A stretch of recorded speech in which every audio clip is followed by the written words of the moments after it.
Պարոն Մամիկյանյան, նոր Ռուստամյան ներկայացրեց, թե ինչ հարցերի օրակարգով են եվրոպացիները եկել, եվրոպացի բարձրաստիճան, ինչու այդ հարցերի մեջ այն հարցերը, որ դուք եք ներկայաց, գոնե մեկը չկա։ Ես չեմ ցանկություն չունեմ մեկնաբանելու տարբեր միջազգային կառույցների լռությունը Հայաստանում խայտառակ գործընթացների մարդու իրավունքների ոտնահարման հետ կապված, բայց անկախ նրանից հանձնակատարը ինչ օրակարգով էր եկել, դա չխանգարեց ընդդիմության ներկայացուցիչներին բարձրաձայնել Հայաստանում առկա բոլոր խնդիրները մարդու իրավունքների, սկսած եկեղեցու դեմ արշավից, շարունակած քաղբանտարկյալներով, ընդ որում հատ առ հատ յուրաքանչյուրի վերաբերյալ, Նարեկի, Վազգենի, պարոն Կարապետյանի, Դավիթ Համբարձումյանի, Արտուրի Սարգսյան բոլոր, անխտիր բոլորի հոգևորականները առանձին կետով թե որպես քաղբանտարկյալ եւ թե որպես եկեղեցու դեմ արշավ իրականացում, այնպես որ եթե հստակ ձևակերպենք, ինձ չի հետաքրքրում ինքը ինչ օրակարգով է եկել, իր մանդատը ենթադրում է մարդու իրավունքների պաշտպանություն եւ մենք առնվազն բարձրաձայնեցինք Հայաստանում դրա խայտառակ ոտնահարումները, ցավոք իր պատասխանները, որոնք մեր համար դժվար է գոհացուցիչ անվանել, ես բարձրաձայնել չեմ կարող ֆորմատը հաշվի առնելով, նշեմ միայն, որից կարելի է ահագին հետևություններ անել, որ ընդդիմության ներկայացուցիչները հայցել էին առանձին հանդիպում հանձնակատարի հետ, որովհետև ամբողջ դելեգացիայի հետ հանդիպման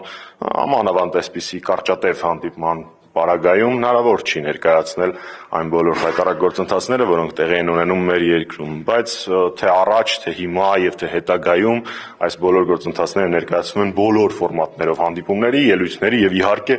գրավոր զեկույցների, որոնք անդադար ուղարկվում են թե անձնակատարին եւ թե այլ պատասխանատու կառույցներին։ Պարոն Մամիկյանյան մասնիկ թե ինչ ասեց, այնուամենայնիվ ձեր տպավորությունը։ Ես արդեն ասացի, որ արձագանքները իմ համար գոհացուցիչ չէ։ Իսկ առաջին անգամն է, որ իրենք գալիս են իրենց այսպես սահմանված օրակարգով, որը մեր իրականության հետ աղերս չունի։ Թե նախորդ տարիներն էլ է։ Այս ֆորմատով հանդիպում, այսինքն Երևանում իր այցի տրամաբանության մեջ այս պաշտոնյայի եւ նախորդ պաշտոնյայի հետ ես ունենում եմ առաջին անգամ։ Մենք ունեցել ենք հանդիպումներ նույն պաշտոնը զբաղեցնող թե նախորդ թե պարոն Ֆլայարտիի հետ Ստրասբուրգում։ Այդ ժամանակ նմանօրինակ սահմանափակում չի եղել, բայց այն ժամանակ նախաձեռնությունն է մեր եղել հանդիպման։ Ուստի չեմ կարող ասել ավելի նախկինում աշխատած գործընկերներս կարողանան ասել։ Իմ համար մի փոքր զարմանալի է, երբ մարդու իրավունքների պաշտպանության նմանօրինակ բարձրաստիճան պաշտոնյան գալիս է եւ ասում է, որ այս պահին հետաքրքրված է ուսումնասիրել այս ոլորտների մարդու իրավունքների խախտումները, բայց նորից ես դրա վերաբերյալ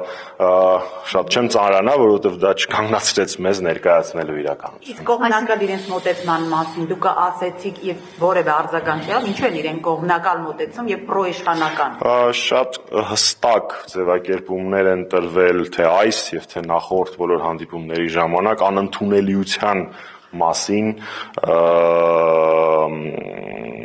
այն խոսույթի, որը գալիս է եվրոպական կառույցներից։ Ես չեմ կարող չհիշատակել վերջին հրապարակված զեկույցը, որի հետ հանձնակատարը որևէ ուղղակի կապ չունի, բայց այնուամենայնիվ օրինակ համազեկուցողների հետ հանդիպման ժամանակ բառացիորեն ես ասել եմ, որ այդ զեկույցի հրապարակումը ուղիղ ներգործության փորձ էր Հայաստանի Հանրապետության ներքաղաքական կյանքին։ Մի քիչ ավելի մանրամասն ասեմ, Եվրոպայի խորհրդի կանոնակարգերով նախընտրական տարում չի կարելի գալ մոնիտորինգային այցի, որովհետև դա կարող է դիտարկվել որպես ներգործություն ներպետական ներքաղաքական խնդիրներին։ Հենց այդ նախադասությանը ի պատասխան ես ասացի, որ այս խայտառակ ձևակերպումներով զեկույցի հրապարակումը արդեն իսկ ուղիղ ներգործություն էր, միջամտություն էր, այո, Հայաստանի Հանրապետության ներքաղաքական գործընթացներին։ Սա է լինելու, ինքը ինչ է անելու արդյունքները, գուցե սա է հատուկ իրենց այսպես օրակարգով, ելքերը այս հանդիպման կարող են շատ տարբեր լինել, մարդու իրավունքների հանձնակատար, չէ, որպես դասակարգ եմ ասում, թե ինչ գործիք ինքը կարող է օգտագործել, պարտադիր չի, ինքը ունի տարեկան հաշվետվություն, դա գործիքներից մեկն է, ինքը ունի հայտարարության ֆորմատ, ինքը կարող էր օրինակ գնալ եւ այցելել վերջերս հացադուլից բժիշկների հորդորով դուրս եկած Նարեկ Սամսոնյանին եւ ես գիտեմ, որ Նարեկ Սամսոնյանի թիմը նամակ էր հղել իրեն եւ նաեւ ես փոխանցեցի իրեն Նարեկ Սամսոնյանի տիկնոջ նամակը իր խնդրանքով նույն խնդրանքը եղել է նաեւ այլ քաղաքապետարների հետ կապված արդեն մենք թե այնտեղ Ստրասբուրգում եւ թե այս հանդիպման ժամանակ ասացինք, որ կա անհրաժեշտություն, որպեսզի լինի ուղիղ